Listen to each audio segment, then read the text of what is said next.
What can I say about someone I admire and not sound lame? We all have people in our lives that we admire the most. But this person to me has been the most influential in my life.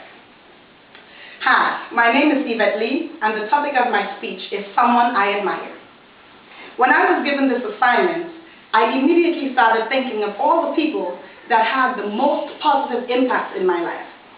At first, it was very difficult because there are so many. But then I finally decided that Jean Margaret Pierre was someone I admired. She was my grandmother, and even though she passed away about 2 months ago, she's still very much alive within me today. I met my grandmother when I was about 6 or 7 years old, and my life has never been the same. My grandmother was a woman of traditional values, just like any other grandmother. She was a no-nonsense person, a disciplinarian, and a spiritual leader. I remember my grandmother would say, "Little girls should be seen and not heard." I would often get into trouble because I was extremely hyper and energetic.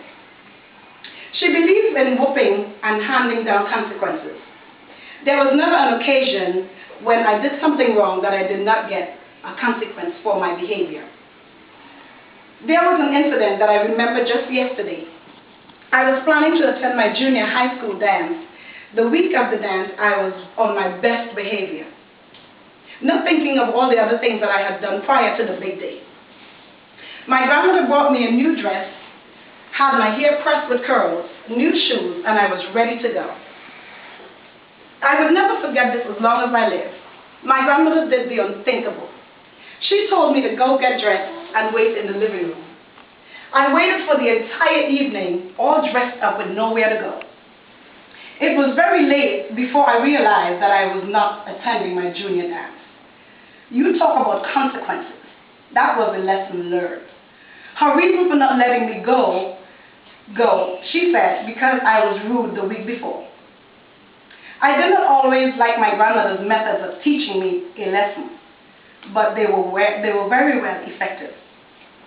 My grandmother was also a woman of fashion in her days. She knew how to coordinate her colors, and she was always in the latest styles. I would often remember the balls she would attend. The black and white ball, the blue and white ball, the pink and white ball. There may have even been a purple and white ball. But my grandmother would always have a new outfit for every ball that she goes to.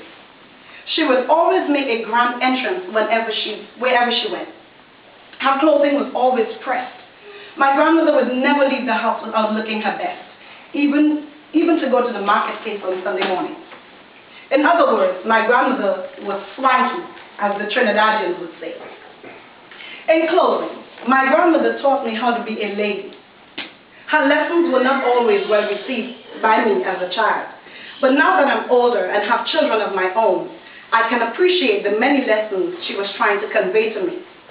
I have 2 girls, and the older one reminds me so much of myself as a child. However, with the training I got from my grandmother, I am able to deal with her. So, my grandmother not only taught me to be a lady, she also continued to shape my ability to be a great mother. I miss my grandmother, but I know that she's in a much better place. I love you, Margaret Jean Pierre. Thank you.